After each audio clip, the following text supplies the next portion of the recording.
আসসালামু আলাইকুম। কুলিয়ারচর সরকারি কলেজের পক্ষ থেকে অনলাইন ক্লাসে স্বাগত। আজকে আমরা অর্থনীতি প্রথম পত্র একাদশ দ্বাদশ শ্রেণীর অর্থনীতি প্রথম পত্রের নবম অধ্যায়ে সামগ্রিক ব্যয় সম্পর্কে আলোচনা করব। শিক্ষার্থীবৃন্দ, ডিগ্রি দ্বিতীয় বর্ষের সামষ্টিক অর্থনীতির একটা অংশ জাতীয় আয়, সে জাতীয় আয়ের একটা অংশ আলোচনা এখানেই হয়ে যাবে। সুতরাং আজকের ক্লাসটি একাদশ দ্বাদশ এবং স্নাতক ডিগ্রির তৃতীয় বর্ষের সামষ্টিক অর্থনীতির আলোচনা। শিক্ষার্থীবৃন্দ, এর আগে আমরা দেখেছিলাম জাতীয় চ্যাপ্টার হতে সামগ্রিক আয়, জাতীয় আয়,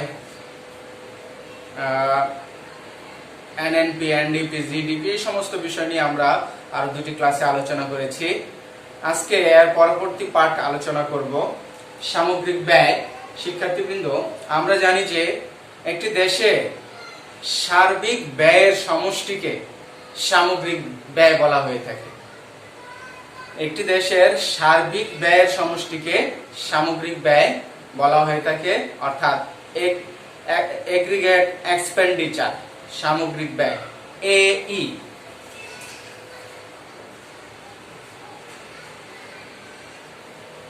এগ্রিগেট এক্সপেন্ডিচার। আবার অন্যভাবে বলতে পারি যে একটি নির্দিষ্ট সময়ে দেশের উৎপাদিত চূড়ান্ত দ্রব্য ও সেবার আর্থিক মূল্যকে সামগ্রিক ব্যয় বলে। অর্থাৎ জাতীয় আয়ের সংজ্ঞা, সামগ্রিক ব্যয়ের সংজ্ঞা এগুলো প্রায় একই সংজ্ঞা, একই আলোচনা। আমরা যেমন জাতীয় আয় পড়েছিলাম যে একটি নির্দিষ্ট সময় দেশের অভ্যন্তরে বাইরে যে পরিমাণ দ্রব্য ও সেবা সামগ্রী উৎপাদিত হয় তার আর্থিক মূল্যকে জাতীয় আয় বলে। সেম আমরা সামগ্রিক ব্যয়ও বলতে পারি যে একটি নির্দিষ্ট সময়ে দেশে উৎপাদিত চূড়ান্ত দ্রব্য ও সেবা সামগ্রিক বর্তমান আর্থিক মূল্যকে সামগ্রিক ব্যয় বলা হয়ে থাকে। তাহলে সামগ্রিক ব্যয়, এই সামগ্রিক ব্যয়কে আবার আমরা এগ্রিগেট ডিমান্ড অর্থাৎ সামগ্রিক চাহিদাও বলে থাকি। আর সামগ্রিক চাহিদা সম্পর্কে আমরা অতীতে আরো ক্লাসে আলোচনা করেছিলাম, যেমন এডি সামগ্রিক চাহিদার সূত্র আমরা করেছিলাম যে AD equal C plus I plus G plus X minus M, এরকম। যেখানে এখানে চার খাত বিশিষ্ট অর্থনীতিতে সামগ্রিক চাহিদার অপেক্ষক দেওয়া হয়েছে, অর্থাৎ সমীকরণ দেওয়া হয়েছে। যদি তিন খাত আসে তাহলে আমরা এক্স মাইনাস এম বাদ দিয়ে দেব, অর্থাৎ আমরা x মাইনাস m বাদ দিয়ে দিলে হয়ে যায় c plus i plus g। এই c plus i plus g হচ্ছে সামগ্রিক ব্যয়, সামগ্রিক চাহিদার তিন খাত বিশিষ্ট অর্থনীতিতে সামগ্রিক চাহিদা। আর যদি দুই খাত বিশিষ্ট অর্থনীতি আসে তাহলে আমরা g টাকেও বাদ দিয়ে দিব, অর্থাৎ c plus i plus g হয়ে যায়। এখন আমরা c plus i plus g এগুলো সম্পর্কে জানবো। সি হচ্ছে ভোগ ব্যয়, সি হচ্ছে ভোগ ব্যয়। একটি নির্দিষ্ট সময়ে ভোক্তা, অর্থাৎ ভোক্তা তার ভোগের নিমিত্তে যে ব্যয় করে থাকে তাদের সমষ্টিকে ভোগ ব্যয় বলে। ভোক্তা তার ভোগ করার জন্য পণ্য সামগ্রী বা দ্রব্য সামগ্রীর ভোগ বা ব্যবহারের জন্য যে অর্থ ব্যয় করে তার সমষ্টিকে বলা হয় ভোগ ব্যয়। ভোগ ব্যয়, আবার ভোগ ব্যয়কে আমরা সি দ্বারা প্রকাশ করে থাকি।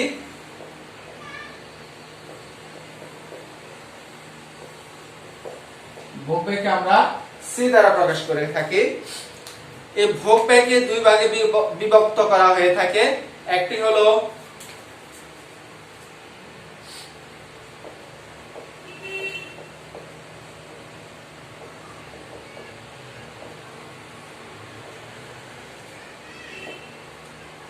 স্বয়ংভূত ভোগ ব্যয়,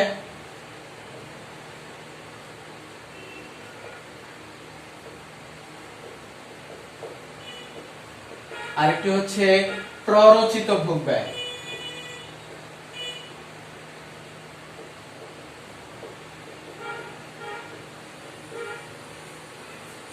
একটি হচ্ছে স্বয়ংভূত ভোগ ব্যয় এবং আরেকটি হচ্ছে প্ররোচিত ভোগ ব্যয়। স্বয়ংভূত ভোগ ব্যয় হচ্ছে যে আয়ের সাথে সম্পর্কিত ভোগ ব্যয়কে বলা হয় স্বয়ংভূত ভোগ ব্যয়, অর্থাৎ আয়ের সাথে সম্পর্কহীন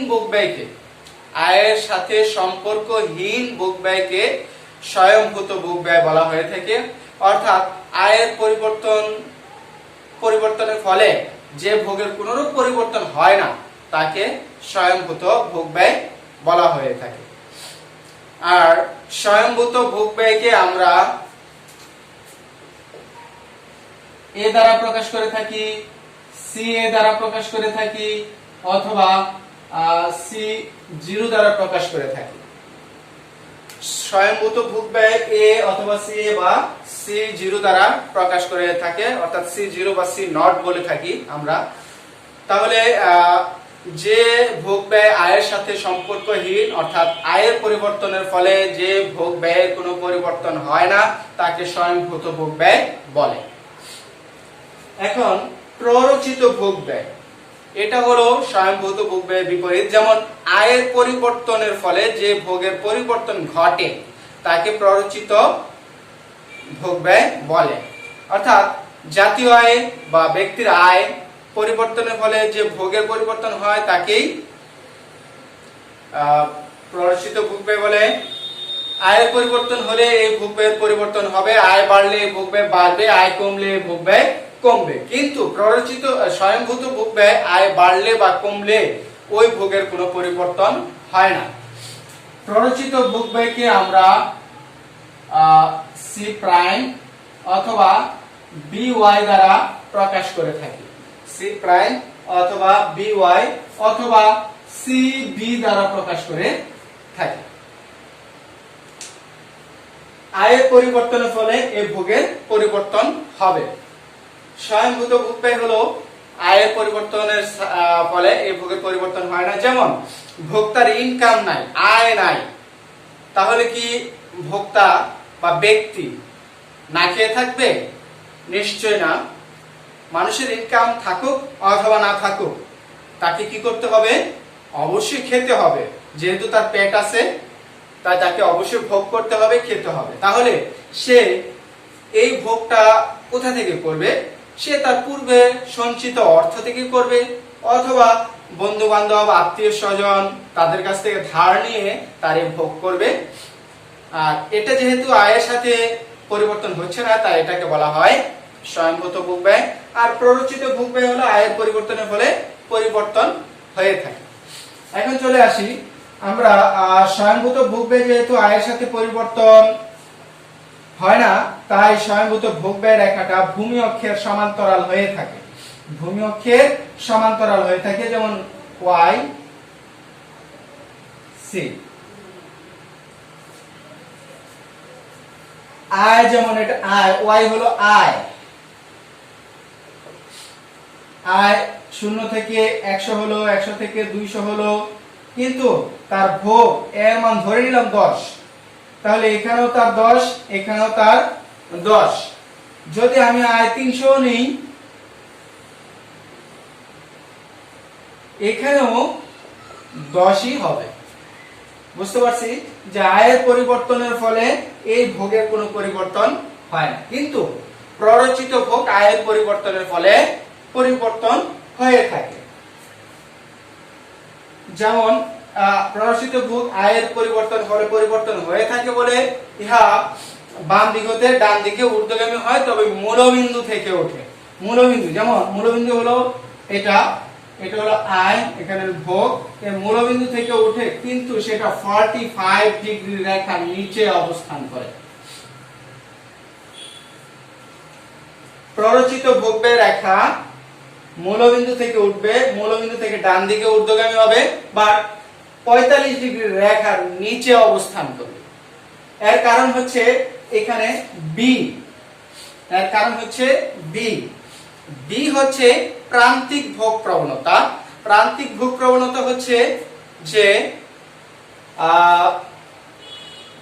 মানুষের আয় বাড়ার ফলে যে ভোগের পরিবর্তন হয় তাকে প্রান্তিক ভোগ প্রবণতা বলে। অর্থাৎ মানুষের যে আয় বাড়লে ভোগ বাড়বে, আয় কমলে ভোগ কমবে।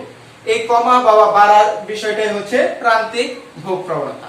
প্রান্তিক ভোগ প্রবণতার সংজ্ঞাটা আমরা এরকম দিতে পারি যে আয়ের এক একক পরিবর্তনের ফলে ভোগের যে পরিবর্তন ঘটে তাদের অনুপাতকে প্রান্তিক ভোগ প্রবণতা বলে। তাহলে আমরা জানি যে ভোগের মৌলিক মনস্তাত্ত্বিক বিধি অনুযায়ী যে আয় বাড়লে ভোগ বাড়ে, আয় কমলে ভোগ কমে। তবে আয় যে হারে বাড়ে ভোগ সে হারে বাড়ে না, তার চেয়ে কম হারে বাড়ে। আবার আয় যে হারে কমে ভোগ সে হারে কমে না, তার চেয়ে কম হারে কমে। এর কারণ হচ্ছে মানুষের যে মানুষের মনস্তাত্ত্বিক একটা কারণ। এর কারণ হচ্ছে যেমন মানুষ, কোন ব্যক্তির ইনকাম 10,000 টাকা থেকে বেড়ে মনে করো একজন ব্যক্তির ইনকাম মাসিক 10,000 টাকা, সে প্রতি মাসে 10,000 টাকার মধ্যে 9,000 টাকা খরচ করে আর 1,000 টাকা মনে করো সঞ্চয় করে। এখন কোন কারণে এই মাসে তার ইনকাম হয়ে গেল 20,000 টাকা, তাহলে তার দ্বিগুণ কিন্তু ইনকাম হলো। 10,000 ছিল, এখন হলো 20,000। তাহলে সেই অনুপাতে তার তো 9,000 টাকার স্থলে ভোগ 9,000 টাকার স্থলে 9 দুগুণে 18,000 টাকা ভোগ হওয়ার কথা। কিন্তু মানুষের আয় যে হারে বাড়ে ভোগ সে হারে বাড়ে না বলে সে কি করবে, 18,000 টাকা খরচ করবে না। কারণ হঠাৎ করে মানুষ অতগুলো টাকা পেলে সকল টাকা খরচ করতে পারে না। ধীরে ধীরে তার খরচের মাত্রা বাড়ে, কিন্তু হঠাৎ করে আয় বাড়ার কারণে তোমার ভোগ ব্যয় হঠাৎ করেই বাড়বে না, ধীরে ধীরে বাড়বে। এটাই হচ্ছে মনস্তাত্ত্বিক বিধি। আবার কোনো কারণে যদি মানুষের আয় কমে যায়, তাহলে যে হারে আয় কমে ভোগ সে হারে কমে না। যেমন একজন ব্যক্তির 20,000 টাকা মাসিক ইনকাম, এখন যদি ইনকাম 20,000 টাকা থেকে কমে যদি তার মাসে 12,000 টাকা বা 13,000 টাকা ইনকাম হয়, তাহলে সে কিন্তু আগে 20,000 টাকার মধ্যে 18,000 19,000 টাকা ব্যয় করতে পরিবারের জন্য, সে কিন্তু এখন 12,000 টাকা বা 13,000 টাকায় তার পরিবারকে পরিচালনা করতে পারবে না। এর কারণ হচ্ছে তার পূর্বে যে ব্যয় ছিল সেটাকে ধরে রাখতে হবে। তাকে সামাজিকতা একটা বিষয় আছে, সমাজকে তাকে দেখাতে হবে আমি গরিব হইনি, আমি আগের মতোই আছি। আমি যদিও আমার ইনকাম কম, তবুও আমি সমাজের মানুষকে বুঝতে দিব না যে আমার ইনকাম কমে গেছে, আমি গরিব হয়ে গেছি। সে মনস্তাত্ত্বিক কারণে মানুষ তার পূর্বের ভোগটাকে ধরে রাখতে চায়। আর সেই কারণে মানুষের ইনকাম কমে গেলেও তার ভোগ কমে না, কমে কিন্তু যে হারে কমে সে হারে কমে। আর সেই কারণে আমাদের প্ররোচিত ভোগ রেখাটা 45 ডিগ্রি রেখার নিচে অবস্থান করে। ঠিক আছে, 45 ডিগ্রি রেখার নিচে অবস্থান করে। আর যদি ভোগ যে হারে বাড়ে, আয় যে হারে বাড়ে, ভোগ যদি সে হারে বাড়তো, তাহলে এই 45 ডিগ্রি রেখাটাই হয়ে যেত প্ররোচিত ভোগ রেখা। যেহেতু আয় যে হারে বাড়ে ভোগ সে হারে বাড়ে না, আয় যে হারে কমে ভোগ সে হারে কমে না, তার চেয়ে কম হারে বাড়ে বা কমে। আর সেই কম হওয়ার কারণে 45 ডিগ্রি রেখার নিচে অবস্থান করে। তাহলে শিক্ষার্থীবৃন্দ, আমাদের অনেক সময় এমসিকিউ মাল্টিপল চয়েস কোশ্চেনের মধ্যে আসে যে নিচের কোনটি নিচের কোনটি প্ররোচিত ভোগ রেখা, নিচের কোনটি স্বয়ংভূত ভোগ রেখা। শিক্ষার্থীরা, আমরা ভূমি অক্ষের সমান্তরাল একটা রেখা দেখলেই বুঝতে পারবো যে এটা হলো স্বয়ংভূত ভোগ রেখা। আর 45 ডিগ্রি রেখার নিচে কিন্তু মূলবিন্দু থেকে ঊর্ধ্বগামী হয় যদি, সেটি হলো প্ররোচিত ভোগ রেখা। যেমন এরকম যদি আসে, এই হলো একটা ভোগ রেখা BY, এই হলো একটা ভোগ রেখা BY, এই হলো আরেকটা ভোগ রেখা BY। তাহলে এই তিনটার একটাও আমাদের কি প্ররোচিত ভোগ রেখা হবে না, কারণ এই ভোগ রেখাটা দেখতে পাচ্ছি যে 45 ডিগ্রি রেখার উপর অবস্থান করে, তাই এটা বাদ। এটা দেখতে পাচ্ছি এটা মূলবিন্দু থেকে ঊর্ধ্বগামী হয়নি, আর যেমন এই যে মূলবিন্দু থেকে ওঠে নেই, তাই এটাও বাদ। আবার এটা দেখি যে বাম দিকে ডান দিকে নিম্নগামী হয়েছে, তাই এটাও বাদ। সুতরাং আমরা বুঝতে পারছি যে প্ররোচিত ভূরেখা মূলবিন্দু থেকে উঠবে এবং ডান দিকে ঊর্ধ্বগামী হবে এবং 45 ডিগ্রি রেখার নিচে অবস্থান করবে। তাহলে আমরা বুঝে গেলাম যে স্বয়ংভূত ভোগ, প্ররোচিত ভোগ এবং প্রান্তিক ভোগ প্রবণতা সম্পর্কে আমরা আলোচনা করেছিলাম। প্রান্তিক ভোগ প্রবণতা বলেছিলাম যে আয়ের এক একক পরিবর্তনের ফলে ভোগের যে পরিবর্তন হয় তাকে প্রান্তিক ভোগ প্রবণতা বলে। আর সে প্রান্তিক ভোগ প্রবণতাকে এমপিসি মানে প্রান্তিক ভোগ প্রবণতা, এই প্রান্তিক ভোগ প্রবণতাকে বি দ্বারা প্রকাশ করা হয়ে থাকে। প্রান্তিক ভোগ প্রবণতাকে বি দ্বারা প্রকাশ করা হয়ে থাকে। আচ্ছা, এবার চলে আসি ভোগের পরে বিনিয়োগ। বিনিয়োগ হচ্ছে একটি দেশের উৎপাদন প্রতিষ্ঠান বা শিল্প প্রতিষ্ঠান পণ্য উৎপাদনের জন্য যে পরিমাণ অর্থ নিয়োগ করে তাই হচ্ছে বিনিয়োগ। এই বিনিয়োগকেও আবার দুই ভাবে ভাগ করা হয়ে থাকে, যেমন স্বয়ংভূত ভোগ ব্যয়ের জায়গায় আমরা লিখব বিনিয়োগ ব্যয়।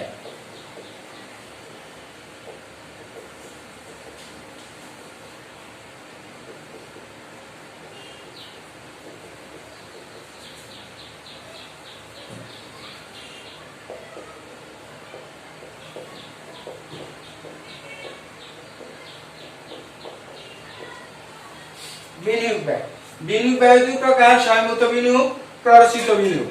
সেম আমরা যখন ভোগ ব্যয় বলেছিলাম যে আয়ের সাথে যে ব্যয়ের কোনো পরিবর্তন হয় না তাকে স্বয়ংভূত ভোগ ব্যয় বলে। আর সেম এটাও আয়ের সাথে যে বিনিয়োগের কোনো পরিবর্তন হয় না তাকে স্বয়ংভূত বিনিয়োগ বলে। আবার আয়ের সাথে যে ব্যয়ের পরিবর্তন হয়, অর্থাৎ আয় বাড়লে যে বিনিয়োগ ব্যয় বাড়ে, আয় কমলে যে বিনিয়োগ ব্যয় কমে, সেটাকে বলা হয় প্ররোচিত বিনিয়োগ। সুতরাং আমরা স্বয়ংভূত ভোগ, স্বয়ংভূত বিনিয়োগ, প্ররোচিত ভোগ, প্ররোচিত বিনিয়োগ সম্পর্কে জানতে পারলাম, প্রান্তিক ভোগ প্রবণতা সম্পর্কে জানতে পারলাম। এরপরে চলে আসি সরকারি ব্যয়। সরকারি ব্যয় অর্থাৎ সরকার, আমরা এটা নিয়ে আলোচনা করেছি আগে যে সরকার তার রাষ্ট্র পরিচালনার জন্য, রাষ্ট্রের উন্নয়নের জন্য, জনকল্যাণের জন্য, দেশের সার্বিক পরিস্থিতি নিয়ন্ত্রণের জন্য, দেশকে সুষ্ঠুভাবে পরিচালনার জন্য সরকার যে ধরনের ব্যয় করে থাকে তাদের সমষ্টিকে বলা হয় সরকারি ব্যয়। অর্থাৎ একটি দেশের সরকার উন্নয়নের জন্য যত ধরনের ব্যয় নির্বাহ করে থাকে তাদের সমষ্টিকে বলা হয় সরকারি ব্যয়। আর এই সরকারি ব্যয়কে জি দ্বারা প্রকাশ করা হয়, অর্থাৎ গভর্নমেন্ট এক্সপেন্ডিচার বা গভর্নমেন্ট এক্সপেন্ডিচার। এখন চলে আসি সঞ্চয়। সঞ্চয় বা সেভিং।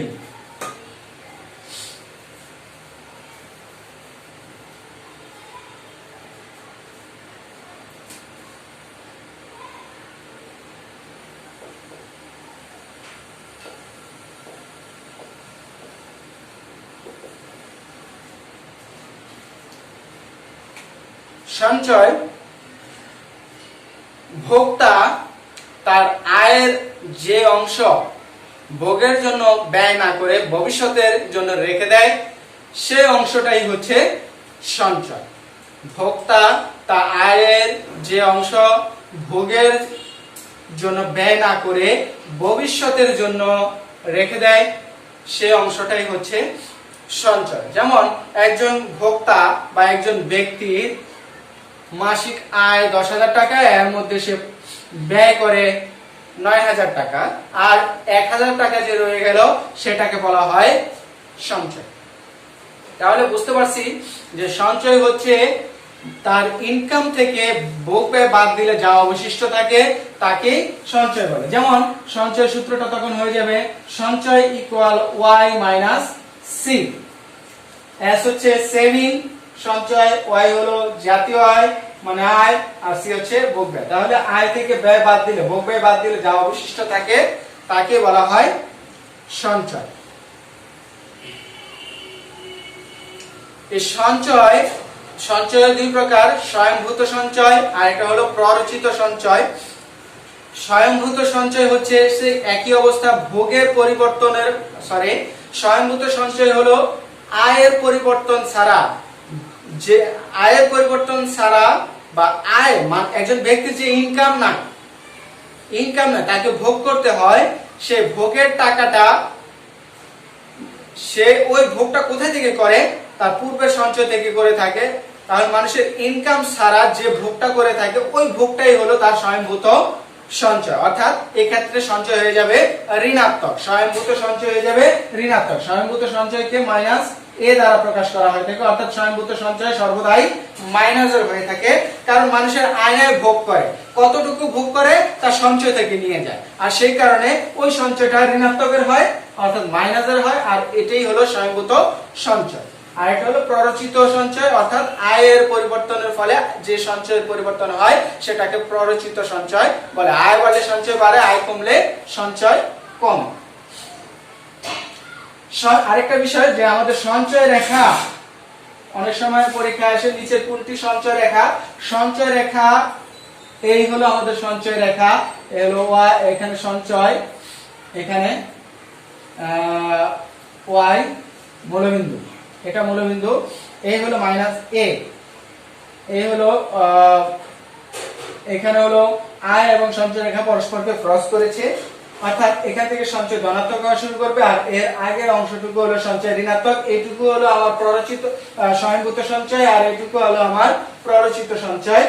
অর্থাৎ সঞ্চয় রেখা ঋণাত্মক অংশ থেকে শুরু হয়, অথবা যদি আমরা দুইটা অক্ষ নিয়ে আলোচনা করি তাহলে বলবো সঞ্চয় রেখা ভূমি অক্ষ থেকে শুরু হয়, সঞ্চয় রেখা ভূমি অক্ষ থেকে শুরু হয়, অথবা লম্ব অক্ষ থেকে যদি বলি তাহলে সঞ্চয় রেখা লম্ব অক্ষের ঋণাত্মক অংশ থেকে শুরু হয়, সঞ্চয় রেখা লম্ব অক্ষের ঋণাত্মক অংশ থেকে শুরু হয়। আর ভূমি অক্ষ বললে সঞ্চয় রেখা ভূমি অক্ষ থেকে শুরু হয়।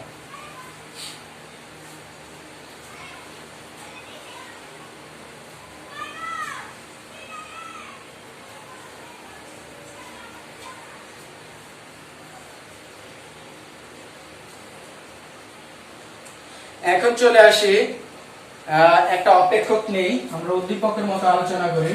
সি ইকুয়াল কত নিব, নিলাম 50 প্লাস 0.81। মনে করে এটা একটা উদ্দীপক।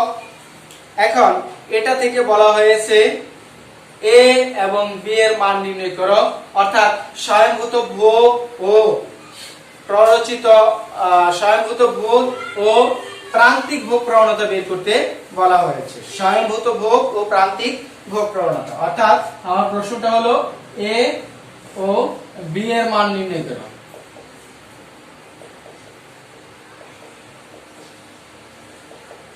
আচ্ছা, এর আগে আমরা যে পড়েছিলাম ভোগ দুই প্রকার, স্বয়ংভূত এবং প্ররোচিত। আমরা ভোগ অপেক্ষকটা দেখি নাই। ভোগ অপেক্ষক হলো স্বয়ংভূত ভোগ এবং প্ররোচিত ভোগ অপেক্ষকের সমষ্টি, ভোগ ব্যয়ের সমষ্টি। স্বয়ংভূত ভোগ এবং প্ররোচিত ভোগ ব্যয়ের সমষ্টি হচ্ছে মোট ভোগ। তাহলে এটি হলো আমাদের ভোগ অপেক্ষক a প্লাস by। তাহলে আমরা এখানে দেখতে পাই a হলো 50, b হলো 0.8, y হলো y। সহজে বুঝতে পারছি, কিন্তু সহজে বুঝতে তো আমরা সেটা কিভাবে নির্ণয় করব সেটা দেখি। যে স্বয়ংভূত ভোগের সংজ্ঞাটা আমরা লিখব যে ভোগ ব্যয় আয়ের সাথে সম্পর্কিত নয়, অর্থাৎ আয় শূন্য অবস্থায়ও যে ভোগ আমাদের করতে হয়। মনে করে যে বলেছিলাম যে আমাদের ইনকাম নাই কিন্তু ভোগ তো করতে হবে, সে ভোগটা কোথায় থেকে আসবে? ওই যে সঞ্চয় থেকে আনবে।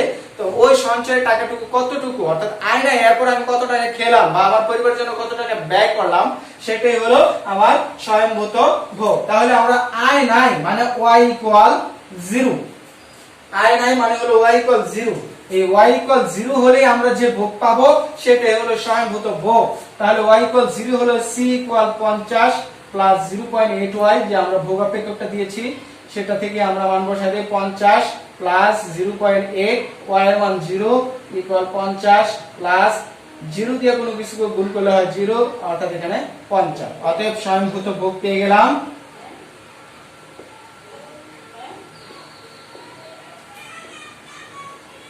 সি এ আমরা কত পাইলাম 50, সি এ অথবা শুধু এ বলে থাকি ইকুয়াল 50। তাহলে স্বয়ংভূত ভোগ পেয়ে গেলাম, অর্থাৎ এ পেয়ে গেলাম। এবার বি প্রান্তিক ভোগ প্রবণতা। প্রান্তিক ভোগ প্রবণতা আমরা বলেছিলাম সংজ্ঞা যে আয়ের এক একক পরিবর্তনের ফলে ভোগের যে পরিবর্তন হয় তার অনুপাতকে প্রান্তিক ভোগ প্রবণতা বলে থাকে। আয়ের এক একক পরিবর্তনের ফলে ভোগের যে পরিবর্তন হয় তার অনুপাতকে প্রান্তিক ভোগ প্রবণতা বলে থাকে। তাহলে আয়ের পরিবর্তন, তাহলে আমরা মনে করি প্রথমে আমাদের আয় ধরে নিলাম 100, পরে আয় ধরে নিলাম 200। তাহলে দেখি এই পরিবর্তনের অনুপাত আসবো। তাহলে আমাদের 100 যদি হয় তাহলে সি আমার ভোগের পরিবর্তন কতটুকু হচ্ছে y1, এটা দিলাম y2, তাহলে 50 প্লাস 0.8 y 50 প্লাস 0.8 y এর মান আমি 100 দিলাম ইকুয়াল 50 প্লাস 80 ইকুয়াল 130। c1 এটা c2, 50 plus 0.8 y equal 50 plus 0.8, এখানে নিয়েছি 200, y2 এর মান 200 নিলাম। 50 প্লাস 8 2 16 160 ইকুয়াল 210। তাহলে আয়ের পরিবর্তন করলাম। এবার সূত্রটা লিখে ফেলি যে প্রান্তিক ভোগ প্রবণতা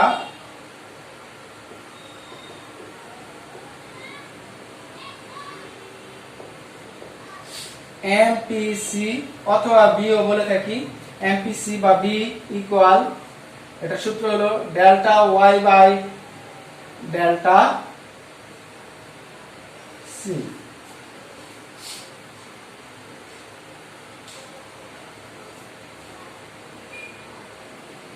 সরি ভুল হয়েছে, delta C by delta Y, delta C by delta Y. তাহলে আমাদের ডেল্টা সি কত? সি হলো এই যে আমরা c2 c1 অর্থাৎ পরিবর্তন, এই যে বললাম আয়ের পরিবর্তনের ফলে ভোগের যে পরিবর্তন হয় তার অনুপাত। তাহলে c2 এর মান হলো 210, c1 এর মান হলো 130 আর y2 এর মান হলো 200, y1 এর মান 100 সমান 210 থেকে 130 চলে গেলে থাকে 30 80 আর এখানে থাকে 100 ভাগ করলে 0.8, অর্থাৎ প্রান্তিক ভোগ প্রবণতার মান পেয়ে গেলাম 0.8। আমাদের সংজ্ঞার সাথে সূত্র মিলিয়ে অঙ্কটা করলাম। সংজ্ঞায় বলেছিলাম আয়ের পরিবর্তনের ফলে ভোগের যে পরিবর্তন ঘটে তাদের অনুপাত। তাহলে এই হলো আয়ের পরিবর্তন, এটার ফলে ভোগের যে আয়ের পরিবর্তন হয়েছে 100 থেকে 200, তাহলে পরিবর্তন হয়েছে 100, এই যে 100 থেকে 200 অর্থাৎ পরিবর্তন হয়েছে 100। ভোগের যে পরিবর্তন আয়ের পরিবর্তনের ফলে ভোগের পরিবর্তন হয়েছে 130 থেকে 210, এই যে 210 থেকে বিয়োগ করলাম 130, তাহলে পরিবর্তন হলো 80। তাদের অনুপাত মানে একটাকে আরেকটা দিয়ে ভাগ করার পরে যে মান পাইলাম অর্থাৎ 0.8, এটাই হলো আমাদের প্রান্তিক ভোগ প্রবণতা। এছাড়াও অন্যভাবে এই অঙ্কটাকে করতে পারি, সেটা আমরা দেখাই দিচ্ছি।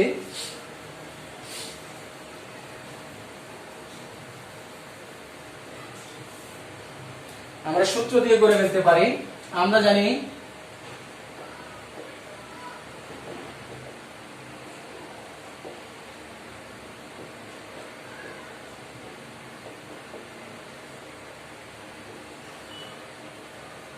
এমপিসি বা B equal delta C by delta Y, এটাকে আমরা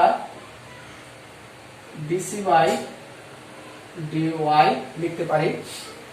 এটাও ডেল্টা এটাও ডেল্টা, অসুবিধা নেই, অঙ্ক করার খাতিরে আমরা এই ডেল্টাটা ডি হিসেবে লিখে ফেলছি। ডিসি বাই ডিওয়াই, এখন ডি বাই ডিওয়াই লিখলাম। আর এখানে যে সি হলো আমাদের যে মানটা আছে সেটা 50 প্লাস 0.8 ওয়াই, অর্থাৎ এটাকে ডি বাই ডিওয়াই এটাকে বলা হয় অন্তরকলন অর্থাৎ ডিফারেনশিয়াল। যারা হায়ার ম্যাথ পড়ে আসছো এসএসসি লেভেলে তারা সহজে বুঝতে পারবে। আমরা এখন এটা থেকে আমরা অন্তরকলন করব, এটা একটু জটিল যদিও তারপরেও ছোট। তাহলে আমরা জানি এখানে একটা চলক আছে y, এটার সাথে কোনো চলক নাই, যদি চলক না থাকে তাহলে সেটাকে অন্তর্কলন করলে তার মান হয়ে যায় 0। আর এটার সাথে একটা চলক আছে y, আর y যেহেতু এটার পাওয়ার কত আছে 1, তাই এটার অন্তর্কলনের মান হয়ে যাবে 1। আমি ওইভাবে আর জটিল ভাবে বুঝাচ্ছি না, একেবারে সহজভাবে বুঝাই দেই। যদি পাওয়ার কিছুই না থাকে অর্থাৎ মনে মনে একটা 1 আছে, তাহলে 1 থাকলে তার রেজাল্ট হয়ে যাবে 1। তাহলে 0.8 y এর মান 1, 0 প্লাস 0.8 ইকুয়াল আমাদের ফল কিন্তু সে আগেটাই বেরিয়ে গেছে 0.8। তাহলে এই হলো আমাদের প্রান্তিক ভোগ প্রবণতা। আবার এরকম আসে এখান থেকে এই অপেক্ষকটা হতে আমরা ভোগ রেখা অঙ্কন করতে পারে।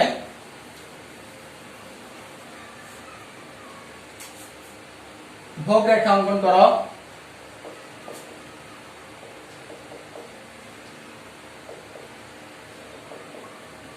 যেমন ভোগ রেখা অঙ্কন করতে হলে আমাদের দুটি মান লাগবে, অর্থাৎ ভূমি অক্ষ এবং লম্ব অক্ষের মান লাগবে। আমরা জানি যে ভূমি অক্ষ হলো জাতীয় আয়, লম্ব অক্ষ হলো ভোগ। তাই এখানে আয় এবং ভোগ আমাদের আছে। এখন বিভিন্ন আয়ের প্রেক্ষিতে ভোগের বিভিন্ন মান নির্ণয় করব। দুই একটা মান নিলেই হবে। যেমন এখানে নিলাম y অর্থাৎ আয়, আর এখানে নিলাম ভোগ। আয় প্রথমে নিলাম 0, পরে নিলাম 100, পরে নিলাম 200। এই তিনটা মান নিলে আপাতত হবে। যেমন আয় যদি 0 নেই তাহলে 0.8 এর সাথে y এর মান 0 হয়ে গেলে গুণ করলে হয় 0, থাকে 50। 0 যোগ 50। এবার যদি 100 নেই তাহলে 100 দিয়ে 0.8 কে গুণ করলে হবে 80, 80 সাথে 50 যোগ করলে হবে 130। যদি আয় 200 নেই তাহলে 200 সাথে 0.8 গুণ করলে হয়ে যাবে 160, 160 এর সাথে 50 যোগ করলে হয় 210। এবার এই মানগুলো আমরা চিত্রে স্থাপন করব, তাহলে আমাদের ভোগ রেখা অঙ্কন হয়ে যাবে। যেমন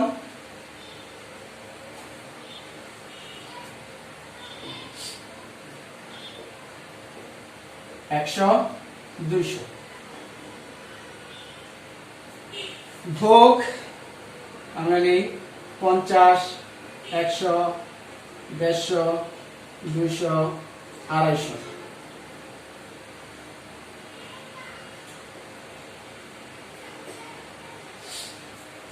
তাহলে আয় 0 অবস্থায় ভোগ হলো 50, তাহলে এই যে ভোগ 50, আয় এখানে 0, ভোগ 50। আমরা একটা a বিন্দু দিয়ে দিলাম। এবার আয় 100, ভোগ হলো 130, তাহলে অর্ধেক হলো 100 আর 150 অর্ধেক হলো 125, তাহলে অর্ধেকের চেয়ে একটু বেশি।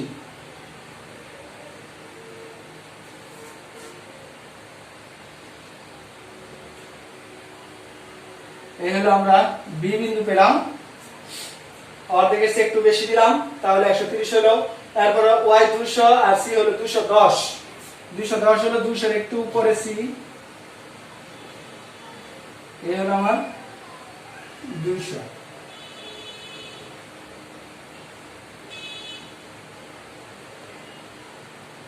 এখন a b c রেখা যোগ করে যা পেলাম সেটাই হলো আমার ভোগ ব্যয় রেখা।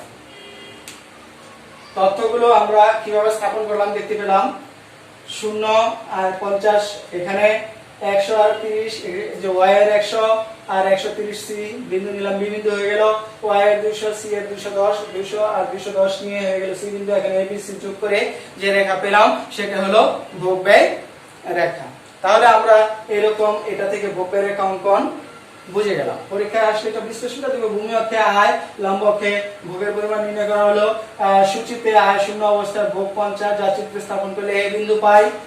আয় বেড়ে 100 হলে ভোগ ব্যয় বেড়ে 130 হয়, যা চিত্রে স্থাপন করলে b বিন্দু পাই। সূচিতে আয় আরো বৃদ্ধি পেয়ে 200 হলে ভোগ ব্যয় আরো বৃদ্ধি পেয়ে 210 হয়, যা চিত্রে স্থাপন করলে c বিন্দু পাই। এখন চিত্রের a b c বিন্দু যোগ করে যে রেখা পাওয়া যায় তাই হচ্ছে ভোগ ব্যয় রেখা।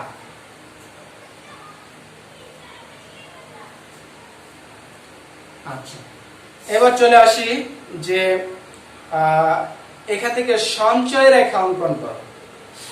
পরীক্ষায় আবার আসতে পারে যে এখান থেকে সঞ্চয় রেখা অঙ্কন করো, তাহলে আমরা এটা তো সঞ্চয় ভোগ রেখা, এবার হলো সঞ্চয় রেখা।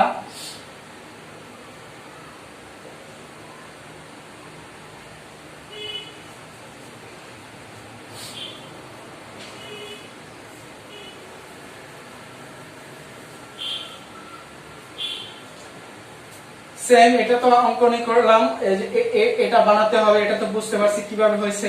তাহলে এখানে সঞ্চয় আরেকটা বানাই ফেলি। সঞ্চয়, সঞ্চয় মানে হচ্ছে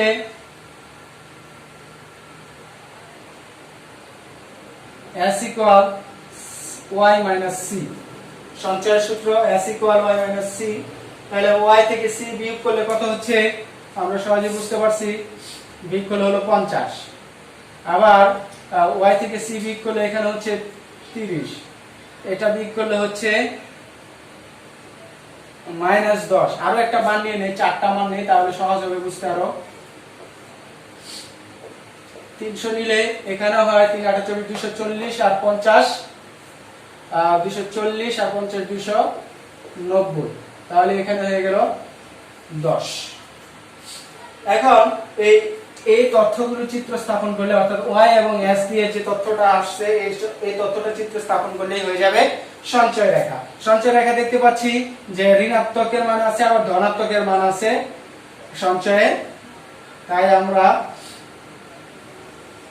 এই হলো আমার y, এই হলো সঞ্চয়।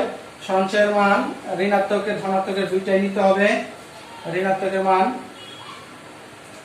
20 40 60, এদিকেও 20 40 60, আর এখানে আমরা নিয়ে নিই 100 200 300, 100 200 300। তাহলে আমরা শূন্যতে মাইনাসের 50, এখানে হলো এগুলো মাইনাসের, শূন্যতে মাইনাসের 50, শূন্যতে মাইনাসের 50 এর 40 আর 60 এর মাঝখানে এ হলো মাইনাসের 50, এটা দিয়ে দিলাম আমরা এ বিন্দু। এ বিন্দু 100 তে মাইনাসের 30, 30 হলো 20 আর 40 এর মাঝখানে, এই হলো বি বিন্দু। 200 তে মাইনাসের 10, এই হলো সি বিন্দু। 300 তে প্লাসের 10,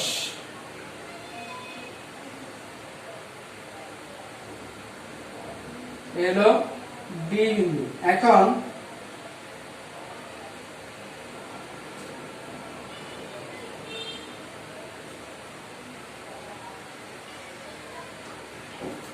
এ বি সি ডি বিন্দু যোগ করে যে রেখা পেয়ে গেলাম সেটি হলো সঞ্চয় রেখা। এ বি সি ডি বিন্দুগুলো যোগ করে যে রেখা পেয়ে গেলাম সেটা হলো সঞ্চয় রেখা।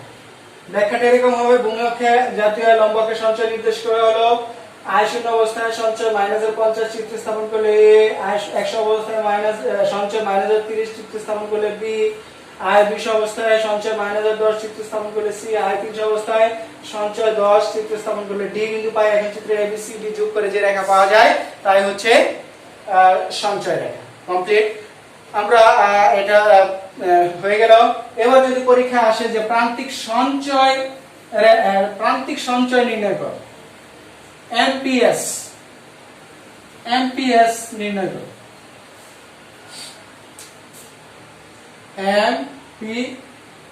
এমপিএস এর আগে আমরা সঞ্চয় অপেক্ষক বের করো।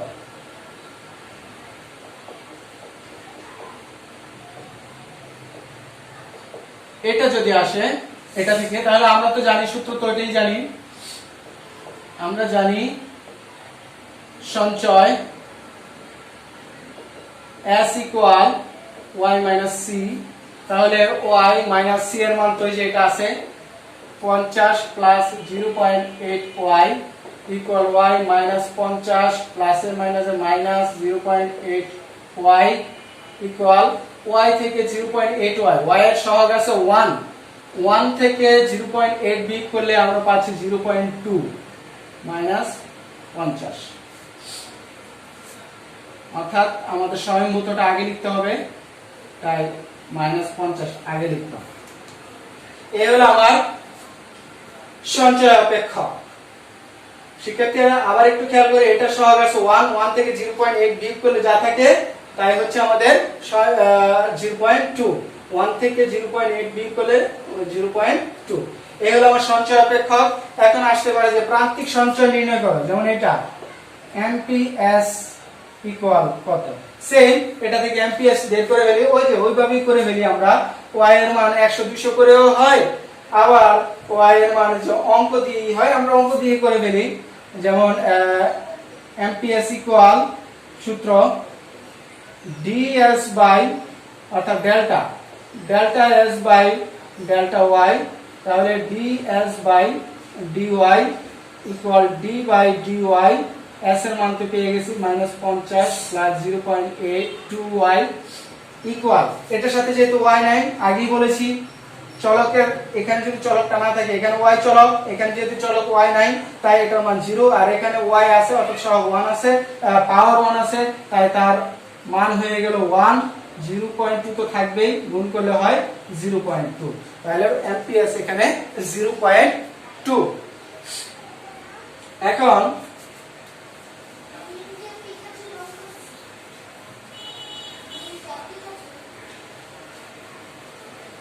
আরেকটা কোশ্চেন হচ্ছে সঞ্চয় 500 টাকা আয় স্তরে, ধরে নিলাম এটা দিয়ে দিলাম 500 টাকা আয় স্তরে এপিসি এপিএস এমপিসি এমপিএস নির্ণয় করো। এটা মনে করো একটা প্রশ্ন, আয় স্তর কত 500 টাকা, 500 টাকা স্তরে APC amps APS MPC amps নির্ণয় করো। তাহলে আয় 500 টাকা অবস্থায়, তাহলে আমরা জানি এপিসি হলো গড় ভোগ প্রবণতা, গড় ভোগ প্রবণতা। এপিসি এর সূত্র হচ্ছে ভোগ বাই আয়, ভোগ বাই আয়, এটা হলো এপিসি এর সূত্র। তাহলে সি অর্থাৎ ভোগকে আয় দ্বারা ভাগ করলে যা পাওয়া যায় তাকে গড় ভোগ বলে। আবার এপিএস হলো সঞ্চয়কে আয় দ্বারা ভাগ করলে যা পাওয়া যায় তাকে গড় সঞ্চয় প্রবণতা বলে।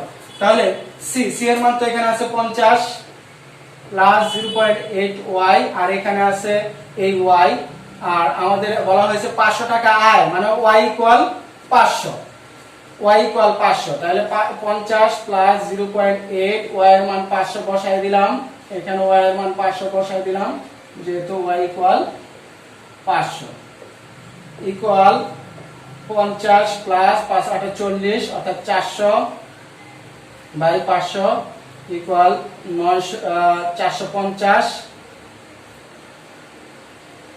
450 কে 500 দ্বারা ভাগ করব, ভাগ করলে হয় 0 0 কাটা, অর্থাৎ এটার ফল চলে আসবে 0.9,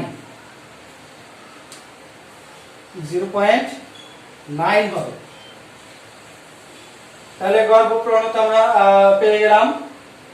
এখন গড় সঞ্চয় প্রবণতা আমরা বের করে ফেলি।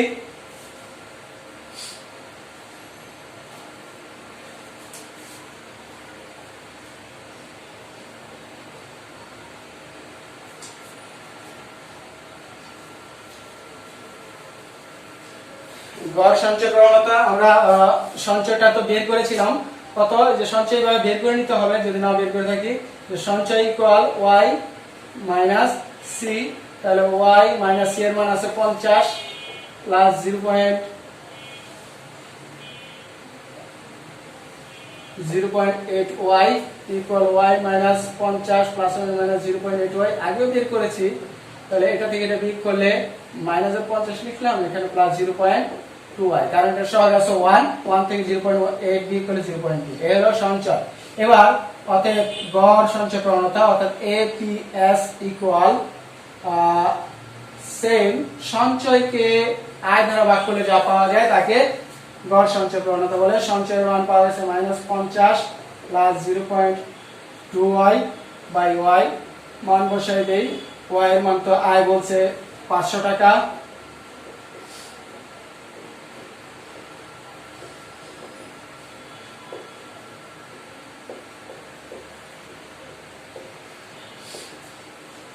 -50 প্লাস 5 দুগুণে 10 মানে 100, বিয়োগ করলে হয় 50, ভাগ করলে হয় 0.1,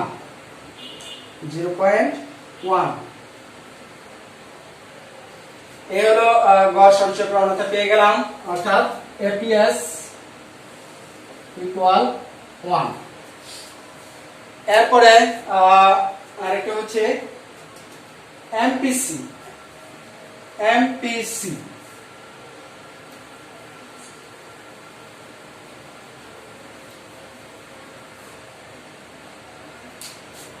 আমরা জানি এমপিসি সূত্রটা কি পেয়েছিলাম, delta C by delta Y. এটা দিয়ে তো আমরা অঙ্কই করেছিলাম। সে আগেরটাই এমপিসি আমরা আগে পেয়েছিলাম কত, আচ্ছা ডিসি বাই ডিওয়াই, আবার করেই ফেলি, D by D Y 50 plus 0.8y equal 0 plus 0.81 equal 0.8 পেয়েছিলাম। আবার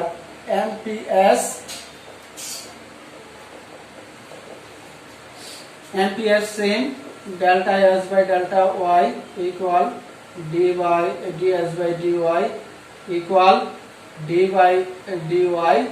এস এর মান পেয়েছিলাম -50 প্লাস 0.2y ইকুয়াল -50, এটাও 0 হয়ে গেল, আর এখানে প্লাস 0.2 আর এটা 1 অর্থাৎ 0.2।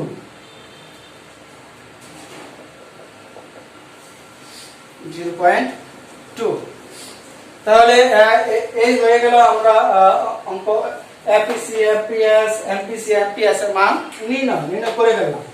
এবার এরকম আসতে পারে 500 টাকা, 300 টাকা, 100 টাকা, যাই আসুক, আয় স্তরে প্রমাণ আসতে পারে এরকম আয় স্তরে প্রমাণ আসে এপিসি যোগ এপিএস ইকুয়াল 1, এমপিসি যোগ এমপিএস ইকুয়াল 1। তা আমরা এই প্রমাণ দুটো করার জন্য আমাদের এখন একটু আগে যে অঙ্কগুলি করছি ওইগুলি করতে হবে, অর্থাৎ এপিসি মান, এপিএস, এমপিসি, এমপিএস এর মান নির্ণয় করতে হবে। আমরা 500 টাকা দিয়ে দেখালাম, 300 টাকা হলে 300 টাকার মান বসিয়ে এভাবে করব, 200 টাকা হলে 200 টাকার মান বসিয়ে এভাবে করব, যা দেয়। এখন আমরা মান মনে করে বের করে ফেলছি। এখন এক নাম্বারটা করে ফেলি, এপিসি যোগ এপিএস ইকুয়াল, এপিসি এর মান পেয়ে গেছি 0.9 আর এপিএস এর মান পাইছি 0.1, তাহলে ফল হয়ে গেল 1, প্রমাণিত। আমরা অঙ্কগুলো বের করে ফেললে সহজ হয়ে যায়, ছোট হয়ে যায়। আর দুই নাম্বারটা এমপিসি যোগ এমপিএস ইকুয়াল সেম, এমপিসি এর মান 0.8 আর এমপিসি এর মান এমপিএস এর মান 0.2, এটা 1, প্রমাণিত। মান দেওয়া থাকলে আমরা করতে পারি। এবার ধরো পরীক্ষার মান দেওয়া নাই, শুধু এই একটা অপেক্ষক দিয়েছে বা দেয় নাই, অপেক্ষকও দেয় নাই, কিচ্ছু দেয় নাই, মনে করো কোনো অপেক্ষক নাই, শুধু বললো প্রমাণ করো যে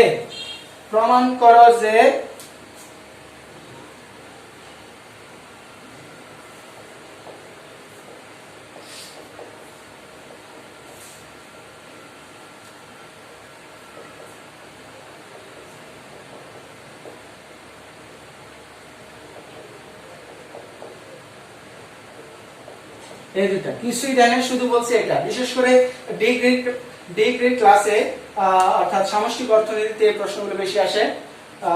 আমরা এটা চাই না, তাহলে আমরা কি করব, কিছুই দেয় না, শুধু বলছে প্রমাণিত। তাহলে আমরা ধরবো যে ধরি ভোগ অপেক্ষক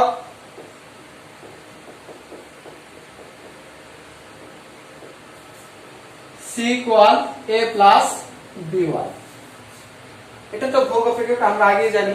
তারপরে আমরা নিলাম ধরি ভোগ অপেক্ষক a প্লাস বি ওয়াই। এখন গড় ভোগ প্রবণতা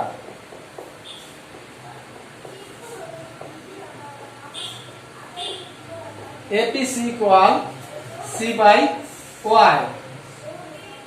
তাহলে C এর মান হলো A plus BY by Y। তাহলে গড় ভোগ প্রবণতা হয়ে গেল। গড় এবার আসো প্রান্তিক ভোগ প্রবণতা।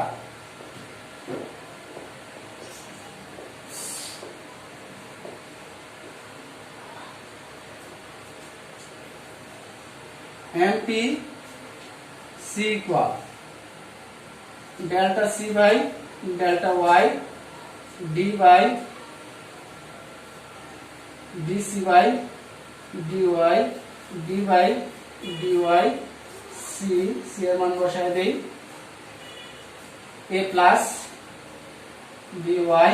তাহলে A এখানে Y আছে, এখানে Y নাই, তাহলে এটা 0। এখানে B আছে, এখানে Y আছে, তাহলে 1, তার মানে ফল হয়ে গেল B। তাহলে আমরা এখানে মানগুলো একটু লিখে ফেলি। APC এর মান পেয়েছি আমরা A plus BY by B। MPC এর মান পাইছি B।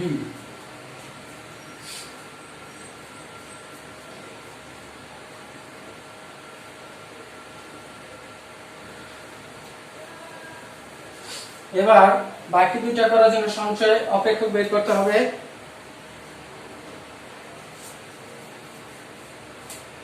আমরা জানি সঞ্চয় অপেক্ষক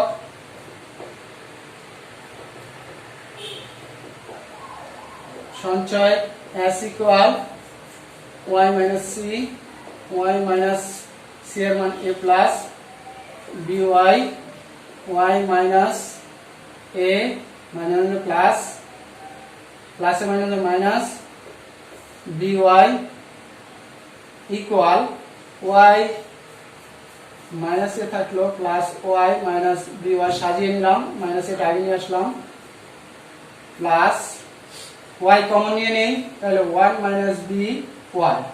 Y কমন নিয়ে নিলাম, এই দুটো থেকে পিছনে কমন নিলাম, এখানে রয়ে গেল 1, এখানে মাইনাস B। এলো সঞ্চয় অপেক্ষক। এবার অতএব APS গড় সঞ্চয় প্রবণতা, গড় সঞ্চয় প্রবণতা, তাহলে S বাই Y। তাহলে S এর মান তো আমরা পেয়ে গেছি, S হলো এটা minus A plus 1 minus BY by Y। তাহলে গড় এটা পেয়ে গেলাম minus A plus 1 minus BY। এই হলো আমরা গড় একটা পেয়ে গেলাম, গড় সঞ্চয় প্রবণতা। এবার প্রান্তিক সঞ্চয় প্রবণতা। প্রান্তিক সঞ্চয় প্রবণতা MPS equal delta S by delta Y DS by DY D by DY S D by DY S এর মান minus A plus 1 minus BY। তাহলে মাইনাস A হয়ে গেল 0 আর এখানে Y হয়ে গেল 1, তাহলে ফল হয়ে গেল minus 1 minus B, 1 minus B। এবার আমরা প্রমাণে চলে যাব।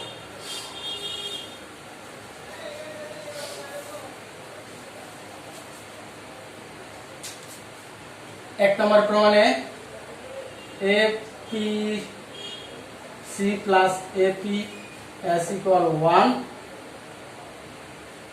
এটা প্রমাণ করব। তাহলে APC এর মান পেয়েছি A plus BY by Y, APS পেয়েছি minus A plus 1 minus BY by Y। লসাগু Y A plus BY plus minus A plus 1 minus BY, A কাটা BY plus 1 minus BY, Y দিয়ে গুণ করে ফেলি, BY প্লাস 1 প্লাস 1 এর সাথে Y গুণ করলে Y কে Y plus minus BY by Y by y কাটা হলো y by y কাটা হলো 1 প্রমাণিত।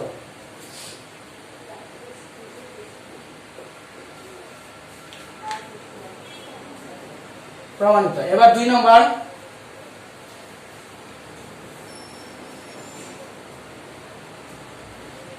নম্বরটা প্রমাণ করি আমরা।